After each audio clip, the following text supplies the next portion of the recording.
5, 16, 19, 21, 33, and 10. Check results. You remember? I'm so sorry. This is number 20 now, or 19? I think 20. Wait.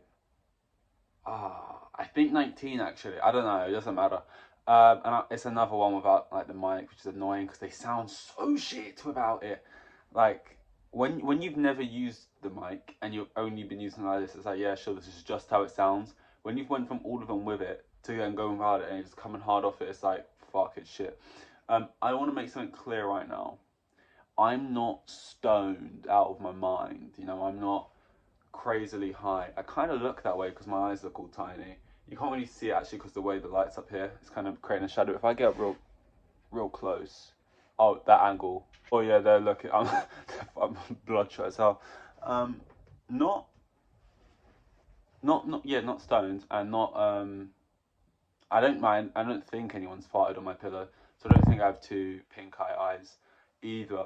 I just have quite sensitive eyes. I think I've got like soap in them right now, and this sounds like a really poor excuse, but yeah, no, I'm not. It sounds like I'm lying. I wouldn't have brought it up otherwise, but I'm not, dude. Like, look at me. I'm as straight laced as they come. Boring fucker. But that got me thinking. Like, imagine being a celebrity. I've just because this happens to me a lot. If I like go swimming, I don't often go swimming. It's kind of swimming is like the kind of thing you do to learn to do it, and then you learn, and then you don't do it. Like bike riding, you learn to ride a bike. It's one of those things you have to learn. You just learn it, right? And then if a situation appears where you need to be on a bike, you do it. But also, you might have a bike as a mode of transport, I guess, to get around to and from. So like, you'll use the skill more likely throughout your life because otherwise, like, obviously there's a chance you might just have an interest in riding bikes. So you might just ride the bikes for fun. But if you don't have an interest in it, it's like there's still a big chance you'll be using a bike later on in your life because it's just a good way to get about. Swimming, it's one of those things where it's like you learn it as a kid and you will never forget it. But like just to go to the swimming pool as like a leisure activity just feels so weird to me. Like you just never do it. Like if you're on holiday and there's a beach somewhere, it's like, oh, I have the ability to do this. Like I learned how to do this 10 years ago. I can get in the water. I'll live. But it's like I'm never just gonna like if I never left the country again, I don't think I would ever swim again type thing. Like it's just, like the idea of just going for a leisure like a little I'm gonna go to the swimming pool today. You know, that'd be and if I told people that'd be weird. It's like they would assume there'd be a reason for it. Oh, have you got a job there? Oh, are you learning? Oh, are you picking up your little sibling? You know what I mean? But why are you doing that? For fun? Oh, right. Okay, I guess that's you know, that is technically allowed. Like, yeah, for me, like a swimming place is basically a school. So if someone told me that, oh yeah, I just went to a swimming pool, and I said, why? For lessons? You did I swim? And then they said, oh no, just go for just for a leisurely bit of leisure, just a bit of fun. It would like remind me, like to me, a swimming pool is basically a school. It's like if someone said to me, "Oh, I'm going to school today," and I said, "Why?" And then they said, "For fun." What do you mean for fun? Like you don't just knock around. That's to me what a swimming pool is. It's basically just a school, but it's not. Like throughout the day, you can just go there like in our sessions, and you can like swim and just do it lengths of it. You know, I guess it's a good like fitness activity. It works the whole. But anyway, the point I was trying to get at is that if you was a famous person, right? Because I get really red eyes from the chlorine and stuff.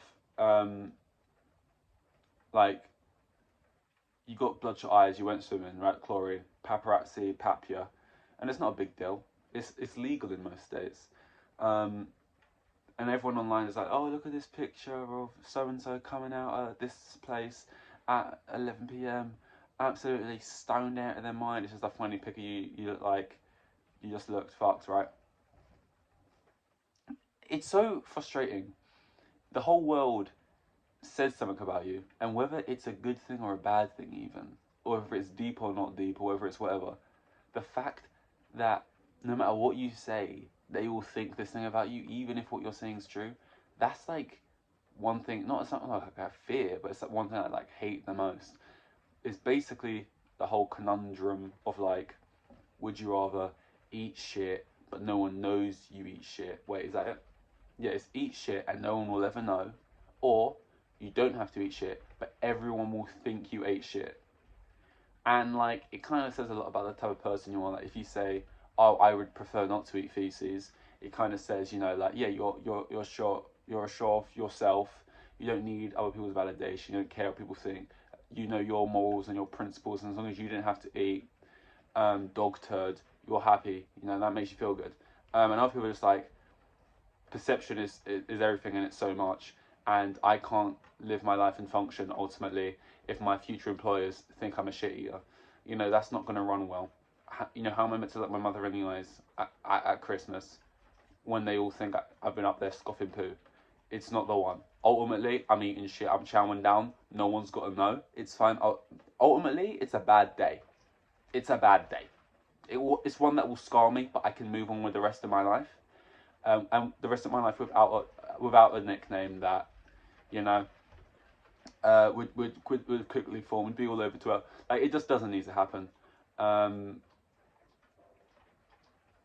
gonna eat shit because I can't have people think. But you know, the other question about shit, there's a lot of shit questions. But the one which is like, would you? This isn't about people knowing, but would you rather eat chocolate flavored shit or shit flavored chocolate? And when I say flavored, I mean like to the max, like to a level that isn't even. It's like Charlie and Chocolate Factory levels of fucking flavoring. Like, the chocolate, in terms of consistency and taste, will taste exactly as shit would, exactly as it. But it is chocolate, so you're not eating shit. It tastes exactly like it. It's the exact same texture, but it is not shit. It is chocolate. It was just cooked up with like chocolate ingredients, and ultimately you've only eaten chocolate. You've not done anything gross. It will just taste and feel gross. Or would you rather eat shit that was flavored and the exact same texture as like Cadbury chocolate? So you'll sit there and eat it. It'll be easy for you. It won't smell bad, but it has came out of a human's butthole and it is shit. Hopefully that part is clear. And I think a lot of people, they have their answers, but I think there is one obvious and only answer, and that is you have to eat the chocolate that is tasting and has the exact same texture of shit, because it'll be horrible. It'll make you gag, man. You might want to throw up, especially because you know what you're going into. Like, it's going to be this horrible tasting chocolate, but at the end of the day, that's exactly all it is. It's just chocolate, and ultimately you only ate chocolate. And the point is yeah, sure, it's an easier snack, and you could argue like, oh, if my mother had wheels, she's a bike, or whatever the phrase. Like, if you change all these factors of a thing, is it still even that thing? You know what I mean? So like, if you change, I can't remember what like the physio philosophical cycle, what you know what I'm trying to say, term is. But it's like, if you support a football team, and then I say, will you support this team forever no matter what? And you say yeah.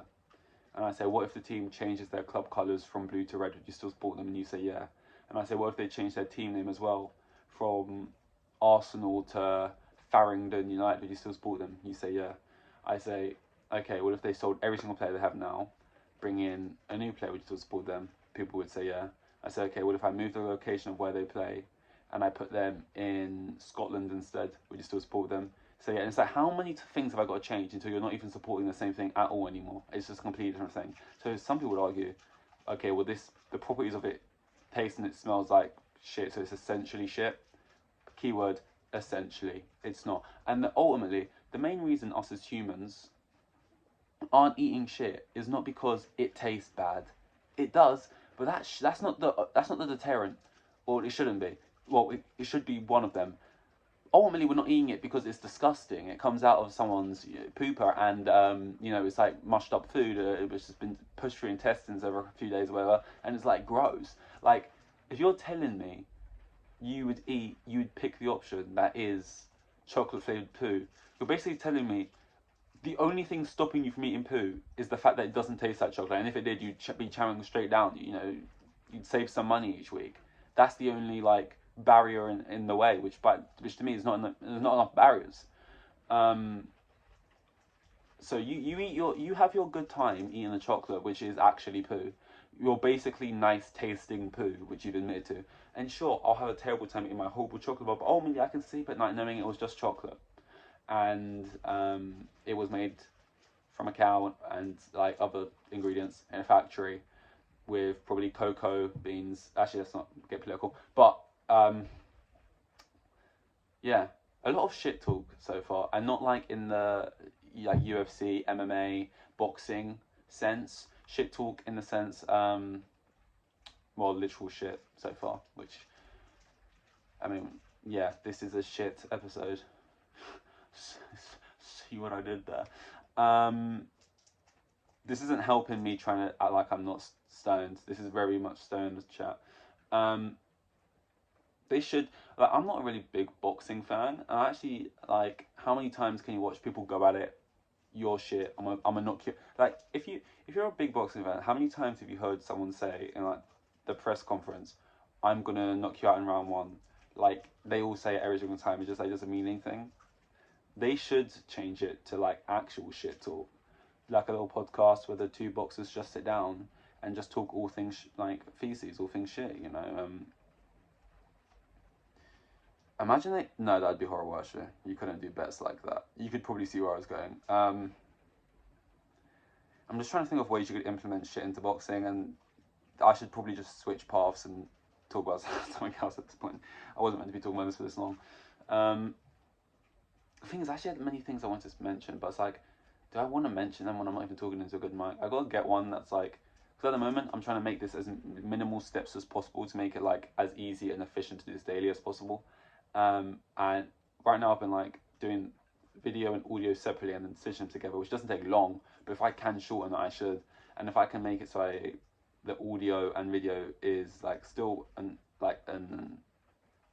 mic that is separate to this, but it stitches together as one file, that's going to be quicker. Like it records with the mic audio. You know what I'm saying? I'm just bad at explaining things. Then yeah, I just need to get one of those, but it might take a few days. Okay, I've got two things to mention, but I'll mention this one because it's more boring, and I don't want to use my good shit up again on the shit. No. Now every single time I say the shit words from now on today, I'm just gonna go back to thinking about that, which is annoying. Just try and keep it clean. Again, I'm not talking about anyway. Thighs and them touching. So I was talking about like seat etiquette yesterday, right? In trains, coaches, cinema screens, stuff like that. One thing I didn't mention, I forgot to mention, is when the thighs touch. Now, if you're on a train, you're somewhere, you're sitting somewhere, at first if someone sits down next to you, naturally you kind of like, unless you're like, you just don't give a fuck, and you'll keep them bad boys spread. But most people, they'll be sitting sort of like legs coming out like here, and then someone sit down next to them, and they'll sort of just like, oh, tucking a little bit here, I'll sit a bit more narrow, and then they'll sit next to you. But then it gets to a point, right? So if I'm going somewhere, it's a 20-minute journey, yeah, sure, I'm gonna tuck in a little bit, and I'm gonna tense up, and I'm gonna just hold the position, you know, so keep the form until I get there. It's a small price to pay. This journey won't be too long. But there's a connection that happens between two people, because he's probably doing the same thing, or she. That happens when you're on a long or uncomfortable journey, right? Somewhere 45 minutes, over an hour long, you're quite uncomfortable. There's a period in time, it probably gets to about the half-hour mark, the 45-minute mark, depending on how much leg room there is and stuff like that. Because again, this relates to that coach thing yesterday, where the thighs touch. Usually on a train or a plane, if my foot hits someone else's, it's quickly dash it away. Oh my god, I just touched them, and they had, you know what I mean? Well, not like that, but you know, as in like, my shoe just touched their shoe or something, or like, my thigh just touched their thigh, and move that away real quick. But there's a point of like, we're both in so much discomfort, and we just want to be comfortable and kind of like relax into our chairs a bit, and we're both in this journey for the long haul, where like, you kind of just relax your legs out a little bit, and then it happens. The thighs touch. And they don't pull away. And you're like, they haven't pulled away, and I'm actually more comfortable now. And I'm actually gaining some warmth now off of their thigh.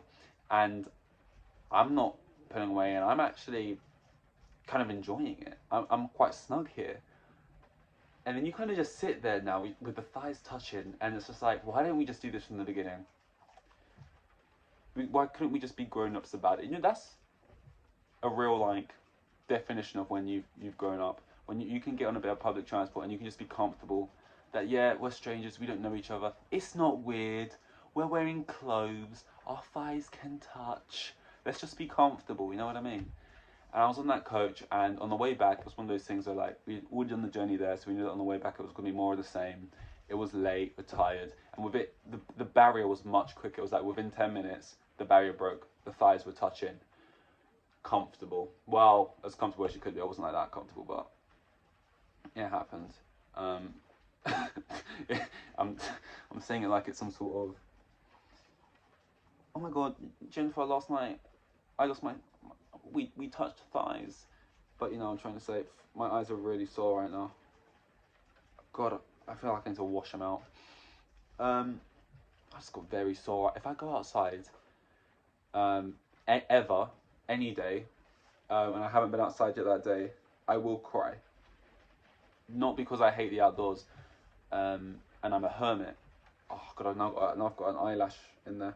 Yeah, not because I hate the outdoors and I'm a hermit, but because I just do. Like, it's like my eyes, it's like, whoa, what is this? Wind, not even if it's very windy.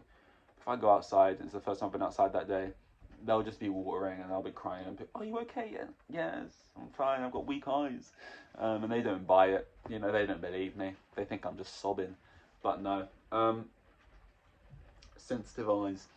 But then again, I say sensitive, no one's eyes are strong really. Like, eyes are quite weak in general. Like, they're sensitive compared to other people's, but there's no such thing as a strong eye. Like, an eye's quite, you know, you poke that shit and you're out for a while. So